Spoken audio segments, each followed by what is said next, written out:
महाभारत, भारत का गौरवशाली इतिहास, भीष्म पर्व, अध्याय 31।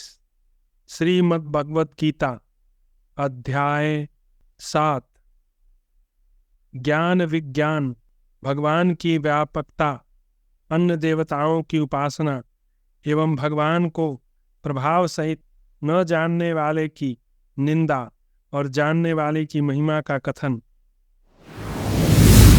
भगवान कहते हैं, मैया सक्ता मनः पार्थ योगम युञ्जवदाश्रय असंशयम समग्रम माम यथा ज्ञाससि पृच्छन्। भगवान बोले, हे पार्थ, अनन्य प्रेम से मुझमें आसक्त चित्त तथा अनन्य भाव से मेरे परायण होकर योग में लगा हुआ, तो जिस प्रकार से संपूर्ण विभूति, बल, ऐश्वर्य आदि गुणों से युक्त सबके आत्मरूप मुझको संशय रहित जानेगा, उसको सुन।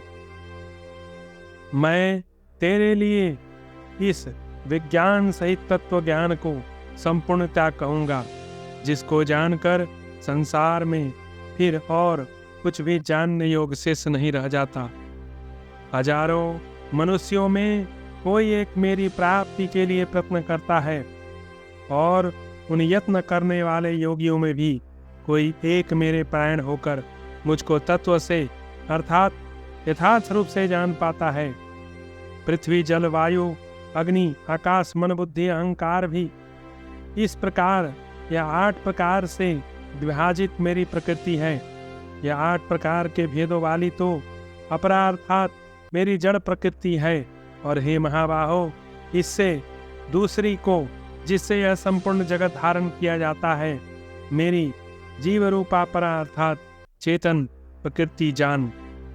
हे अर्जुन, तू ऐसा समझ कि संपूर्ण भूत इन दोनों प्रकृतियों से ही उत्पन्न होने वाला है, और मैं संपूर्ण जगत का प्रभाव तथा प्रलय हूँ, अर्थात संपूर्ण जगत का मूल कारण हूँ।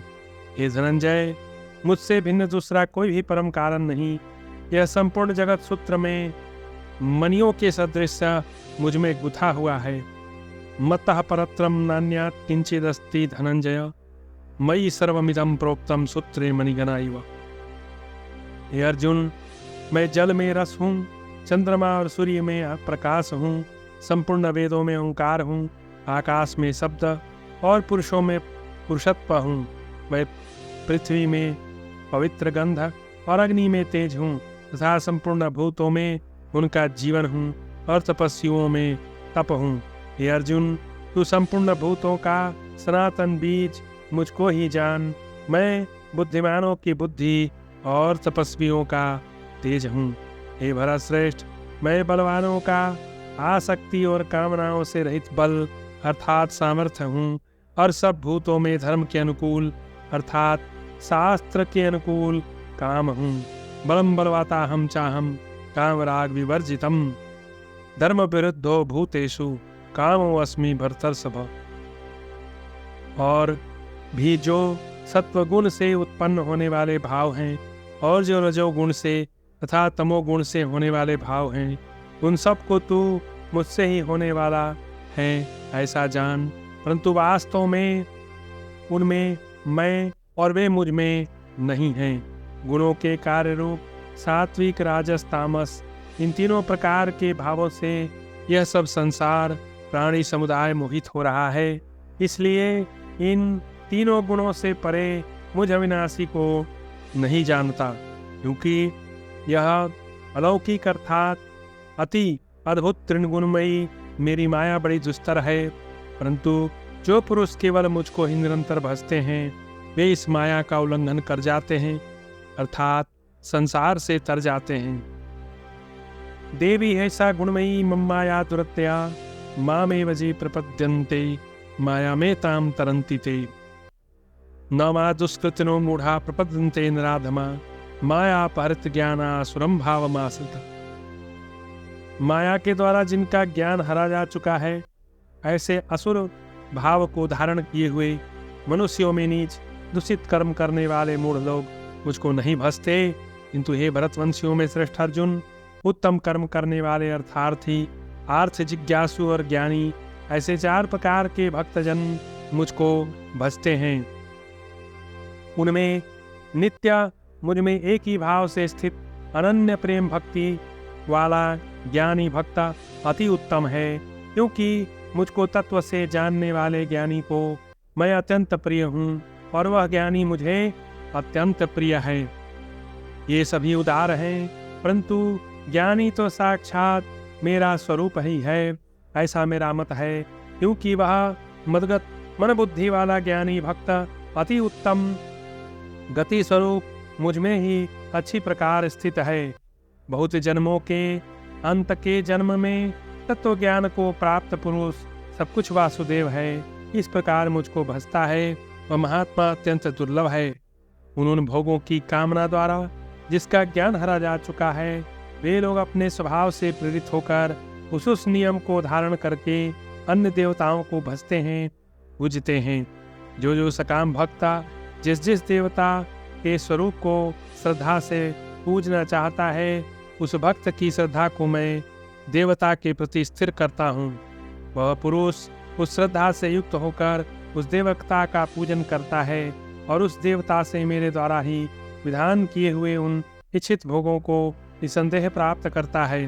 परंतु उन अल्प बुद्धि वालों का वह फल नाशवान है तथा वे देवताओं को पूजने वाले देवताओं को प्राप्त होते हैं और मेरे भक्त चाहे जैसे भी भजें, अंत में वे मुझको ही प्राप्त होते हैं।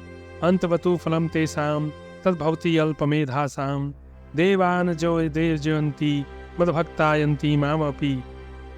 बुद्धिहीन पुरुष मेरे अनुत्तम अविनाशी परम भाव को न जानते हुए मन इंद्रियों से परे मुझ सच्चिदानंद घन परमात्मा को मनुष्य की भांति जानकर व्यक्ति भाव को प्राप्त हुआ मानते हैं, क्योंकि अपनी योग माया से छिपा हुआ वे सबके प्रत्यक्ष नहीं होता।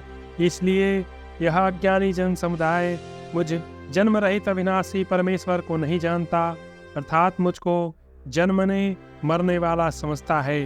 नाहं प्रकाशः सर्वस्य योग माया समावृतः मूढ़ोऽयं न भिजानाति लोको मामजव्यम्। हे अर्जुन, पूर्व में व्यतीत हुए और वर्तमान में स्थित था आगे होने वाले सब भूतों को मैं जानता हूँ, परंतु मुझको कोई भी श्रद्धा भक्ति रहित पुरुष नहीं जानता। क्योंकि हे भरतवंशी अर्जुन, संसार में इच्छा और द्वेष से उत्पन्न सुख दुख आदि द्वंद्वरूप मोह से संपूर्ण प्राणी अत्यंत अज्ञता को प्राप्त हो रहे हैं। परंतु निष्काम भाव से श्रेष्ठ कर्मों का आचरण करने वाले जिन पुरुषों का पाप नष्ट हो गया है, वे राग द्वेष जनित द्वंद्व रूप मोह से मुक्ता दृढ़ निश्चयी भक्ता मुझको सब प्रकार से भजते हैं। जो मेरे शरण होकर जरा और मरण से छूटने के लिए यत्न करते हैं, वे पुरुष उस ब्रह्म को, संपूर्ण अध्यात्म को और संपूर्ण कर्म को जानते हैं। एवं जो पुरुष अधिभूत और अधिदैव के सहित तथा अधियज्ञ के सहित मुझे अंतकाल में भी जानते हैं, वे युक्ति वाले पुरुष मुझे जानते हैं, अर्थात प्राप्त हो जाते हैं। भगवद गीता अध्याय 8। ब्रह्म अध्यात्म और कर्म आदि के विषय में अर्जुन के 7 प्रश्न और उनका उत्तर एवं भक्ति योग तथा शुक्ल और कृष्ण मार्गों का प्रतिपादन। अर्जुन कहते हैं, अर्जुन ने कहा, हे पुरुषोत्तम, वह ब्रह्म क्या है, अध्यात्म क्या है, कर्म क्या है, अधिभूत नाम से क्या कहा गया है, अधिदेव किसको कहते हैं। हे मधुसूदन, यहाँ अधिक यज्ञ कौन है और वह इस शरीर में कैसे है, तथा युक्त चित्त वाले पुरुषों द्वारा अंत समय में आप किस प्रकार जानने में आते हैं। श्री भगवान ने कहा, परम अक्षर ब्रह्म है, अपना स्वरूप अर्थात जीवात्मा अध्यात्म नाम से जाना जाता है, तथा भूतों के भाव को उत्पन्न करने वाला जो त्याग है वह कर्म नाम से कहा गया है। उत्पन्न विनाश धर्म वाले सब पदार्थ अधिभूत हैं। हिरण्यमय पुरुष अधिदेव है। और हे देहधारियों में श्रेष्ठ अर्जुन, इस शरीर में मैं वासुदेव ही अंतर्यामी रूप से अधियज्ञ हूँ। जो पुरुष अंतकाल में ही मुझको स्मरण करता हुआ शरीर को त्याग कर जाता है, वह मेरे साक्षात स्वरूप को प्राप्त होता है। इसमें कुछ संशय नहीं। हे कुंती पुत्र अर्जुन, यह मनुष्य अंतकाल में जिस जिसकी भाव को स्मरण करता हुआ शरीर का त्याग करता है उसको ही प्राप्त होता है, क्योंकि वह सदा उसी भाव से भावित है। इसलिए हे अर्जुन, तू सब समय में मेरा निरंतर चिंतन कर, स्मरण कर और युद्ध भी कर। इस प्रकार मुझ में अर्पण किए हुए मन बुद्धि से युक्त होकर तू निसंदेह मुझको ही प्राप्त होगा। तस्मात् सर्वेषु कालेषु माम अनुस्मर युद्ध च। हे पार्थ, यह नियम है कि परमेश्वर के ध्यान के अभ्यास योग से युक्त, दूसरी ओर न जाने वाले चित्त से निरंतर चिंतन करता हुआ मनुष्य परम प्रकाश स्वरूप दिव्य पुरुष को अर्थात परमेश्वर को ही प्राप्त होता है।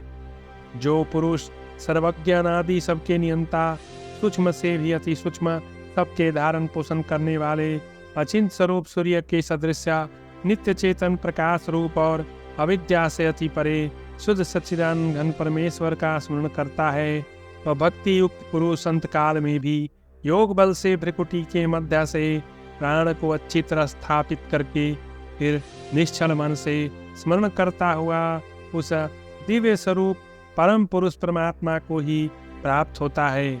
वेद के जानने वाले विद्वान जिस सच्चिदानंद घन परम पद को अविनाशी कहते हैं, आसक्ति रहित यत्नशील सन्यासी महात्मा जन इसमें प्रवेश करते हैं। जिस परम पद को चाहने वाले ब्रह्मचारी लोग ब्रह्मचर्य का आचरण करते हैं, उस परम पद को मैं तेरे लिए संक्षेप में कहूँगा।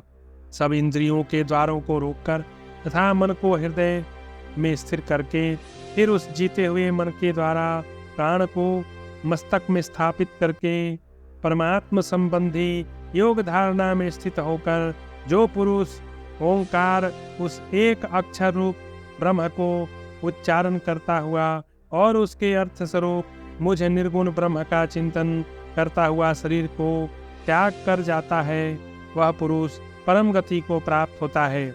ये अर्जुन, जो पुरुष मुझ में अनन्यचित होकर सदा ही निरंतर मुझ पुरुषोत्तम को स्मरण करता है, उस नित्य निरंतर मुझ में युक्त हुए योगी के लिए मैं सुलभ हूँ, अर्थात उसे सहज ही प्राप्त हो जाता हूँ। परम सिद्धि को प्राप्त महात्मा जन मुझको प्राप्त होकर दुखों के घर एवं क्षणभंगुर पुनर्जन्म को नहीं प्राप्त होते। मामुपेत्य पुनर्जन्म दुःखालय अशाश्वतम नानुआप्नुवन्ति महात्मनः संसिद्धिं परमां गता। अब्रह्मा भुवनलोका पुनरावर्तिनोऽसो अर्जुन मामुपेत्य तु कौन्तेय पुनर्जन्म न विद्यते। हे अर्जुन, ब्रह्मलोक पर्यंत सब लोग पुनरावर्ती है, परंतु हे कुंती पुत्रा, मुझको प्राप्त होकर पुनर्जन्म नहीं होता, क्योंकि मैं कालातीत हूँ और ये सब ब्रह्मा आदि के लोग काल के द्वारा सीमित होने से अनित्य हैं। ब्रह्मा का जो एक दिन है उसको 1000 चतुर्युगी तक की अवधिशाला और रात्रि को भी 1000 चतुर्युगी तक की अवधि वाली जो पुरुष तत्व से जानते हैं, वे योगी जन काल के तत्व को जानने वाले हैं।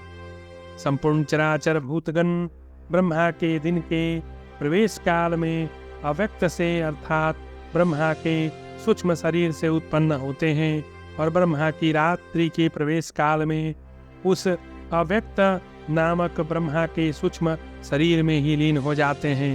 ये पार्थ, वही यह भूत समुदाय उत्पन्न होकर प्रकृति के वश में हुआ रात्रि के प्रवेश काल में लीन होता है और फिर दिन के प्रवेश काल में उत्पन्न होता है। उस अव्यक्त से भी अति परे दूसरा अर्थात विलक्षण जो सनातन अव्यक्त भाव है, वह परम दिव्या पुरुष सब भूतों के नष्ट होने पर भी नष्ट नहीं होता। जो अव्यक्त अक्षर इस नाम से कहा गया है, उसी अक्षर नामक अव्यक्त भाव को परम गति कहते हैं तथा जिस सनातन अव्यक्त भाव को प्राप्त होकर मनुष्य वापस नहीं आते, वह मेरा परम धाम है।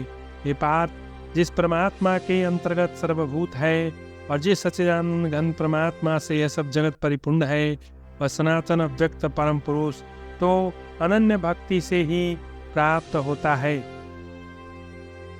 हे अर्जुन, जिस काल में शरीर त्याग कर गए हुए योगी जन तो वापस न लौटने वाली गति को और जिस काल में गए हुए वापस लौटने वाली गति को प्राप्त होते हैं, उस काल को अर्थात मार्ग दोनों को कहूँगा। जिस मार्ग में ज्योतिर्मय अग्नि अभिमानी देवता है, दिन का अभिमानी देवता है, शुक्ल पक्ष का अभिमानी देवता है और उत्तरायण के 6 महीनों का अभिमानी देवता है, उस मार्ग में मरकर गए हुए ब्रह्मवेत्ता योगीजन उपयुक्ता देवताओं द्वारा क्रम से ले जाए जाकर ब्रह्म को प्राप्त होते हैं। जिस मार्ग में धूमाभिमानी देवता है, रात्रि अभिमानी देवता है तथा कृष्ण पक्ष का अभिमानी देवता है और दक्षिणायन के 6 महीनों का अभिमानी देवता है, उस मार्ग में मरकर गया हुआ सकाम कर्म करने वाला योगी उपयुक्त देवताओं द्वारा कर्म से ले गया हुआ चंद्रमा की ज्योति को प्राप्त होकर स्वर्ग में अपने शुभ कर्मों का फल भोग कर वापस आता है। क्योंकि जगत के ये 2 प्रकार के शुक्ल और कृष्ण अर्थात देवयान और पितृयान मार्ग सनातन माने गए हैं। इनमें एक के द्वारा गया हुआ जिससे वापस नहीं लौटना पड़ता उस परम गति को प्राप्त होता है और दूसरे द्वारा गया हुआ फिर वापस आता है अर्थात जन्म मृत्यु को प्राप्त होता है। ये पार्थ, इस प्रकार इन दोनों मार्गों को तत्व से जानकर कोई भी योगी मोहित नहीं होता। इस कारण हे अर्जुन, तू सब काल में समबुद्धि रूप योग से युक्त हो अर्थात निरंतर मेरी प्राप्ति के लिए साधन करने वाला हो। योगी पुरुष इस रहस्य को तत्व से जानकर वेदों के पढ़ने में तथा यज्ञ तप और दान आदि के करने में जो पुण्य फल कहा है उस सब को निसंदेह उल्लंघन कर जाता है और सनातन परम पद को प्राप्त होता है। इस प्रकार श्रीमद् भारत भीष्म पर्व के श्रीमद् भगवद गीता पर्व के अंतर्गत ब्रह्म विद्या एवं योग शास्त्र स्वरूप श्रीमद् भगवद गीतोपनिषद श्री कृष्ण अर्जुन संवाद में अक्षर ब्रह्म योग नामक 8वां अध्याय पूरा हुआ। भीष्म पर्व में 32वां अध्याय पूरा हुआ।